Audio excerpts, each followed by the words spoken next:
Willie Tredder, aged 18, occupation unemployed. Some say he is unemployable. He is at the moment on probation. Sometimes, like, I think I'd like to be like someone important, you know, like respected and that, like Albert Schweitzer or Screaming Lord Sutch or something. I'd never take to. But most of the time, I think I'd rather hang about.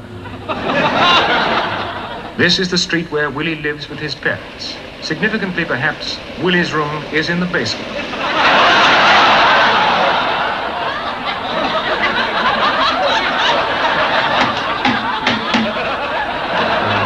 My grand, she thinks I ought to get married, you know. And then, I got this girl, you know. I got her a ring, you know. It's lovely, like, you know, it's all like gold plated and it's got a place to put a stone and everything. And, like, it's the accommodation in it, you know. I mean, like, she couldn't, like, live here because there's no room, and we couldn't, like, go and live with her parents because they're living with theirs. And now, like, I'm on a probation. How did it all start? Where did Willie go wrong?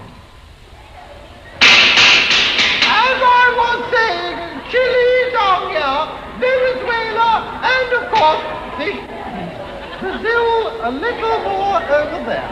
But not far out. Oh, well done. Right, playtime. Off you go.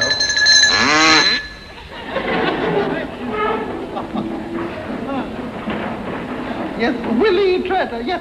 Well, he wasn't the sort of child you really could grow fond of, you know. He knew far too many vulgar songs, for one thing, and some of them were quite disgraceful. Where he got hold of them, I'll never know. You mean he actually sang them in your presence? No, he whistled them. And another thing, he kept taking things that didn't belong to him. He was always doing this. And then one day I realized why he did this. He was a thief. I thought he might have grown out of it, but I do believe the youth club leader had the same trouble. No, I disagree entirely. I think that society must take its own share of the blame. I think the whole moral structure of this country today is far too laxative. I'll give you a for instance. Along the side of the escalator at London's Piccadilly Circus Underground, there are no fewer than 17 different illustrated advertisements for ladies' corsets and lingerie. 17? 17, yes, I counted them. Pictures like that could turn a young man's head. But surely the escalator travels so quickly that one only sees these pictures for a second or two. I disagree entirely, I disagree. If you go down the one that's coming up, or up the one that's going down, you can look at these disgraceful advertisements for quite a long time. Mind you, it makes you unpopular with the other passengers, but it can be done. Are you sure? I've done it several times. I've heard of it being done several times. Honestly, I think parents today should keep a tighter rein on their children. I do really. But, like, since he's joined the probation, I mean, like, no one would come to his Christmas party nor nothing. I mean, it's it's only the vicar and the doctor come here now. It's just like we was cut off. Has he gone yet? Do what, Gran? Has the vicar gone yet? Yes, he's gone, dear, and it wasn't the vicar. It's the doctor. Oh, I thought he was a bit familiar for the vicar. After probation, the psychiatrist up there said he couldn't help it, see? Like a psychopath. He hits these old ladies because he hates his father, you see. That's why he does it, because he hates his father. But why doesn't he hit his father? His father killed him. He's about 6'4". You know, I think it's up to the probation. Willie Tredder came under your care on June the 17th, didn't he? No. It was July the 15th. I remember it quite well, because that was the day I was asked to join the local council. We need people like you, said the Lady Mayoress. People who really care about the youth of this town. What sort of a person is he? Who? Willie Tredder. Oh, yes. But I myself, I turned to the Lady Mayoress and I said, of course I care about the youth of this town. I said, I was a juvenile delinquent myself once. I stopped it. How, said she.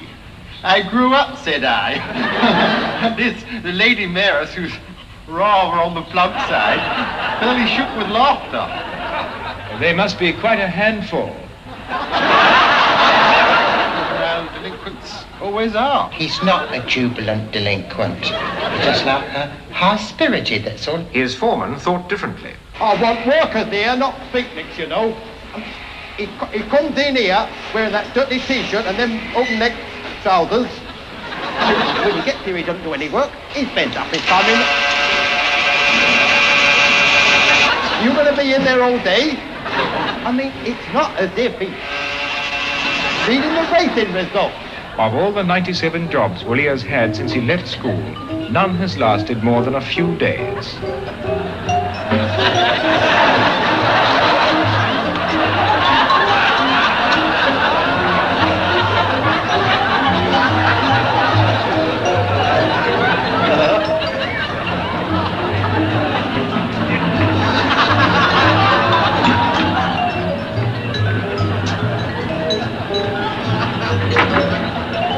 All he thinks about is that television of it. He watches everything that's on. It doesn't harm on a television, because I mean, like, if say, like you're watching something like The Saint, or No Hiding Place, or Panorama. I mean, you know it's not real, don't you? I mean, you know it's only like made up, innit? It's all like made up, you know. I mean, it's not the harm it does now; it's what it can lead to. I mean, what happens when a boy gets his hands on Mary Anna? Who? Not who, what? Mary Anna. You know what I mean, Reavers. I mean, he lights one up just for kicks, and the next thing you know, he's a smoke addict. Smoke addict. And then no one can help him. Here then is Willie Tredder, a lonely, misunderstood young man, perhaps more to be pitied than blamed. Let us not condemn his displays of youthful high spirits, for that is what they are, simply youthful high spirits. Perhaps it would be well if, at this Christmas time, we showed people like Willie a little more understanding, a little more tolerance, a little more... Hey, that's my car. You little thief. Police! Police!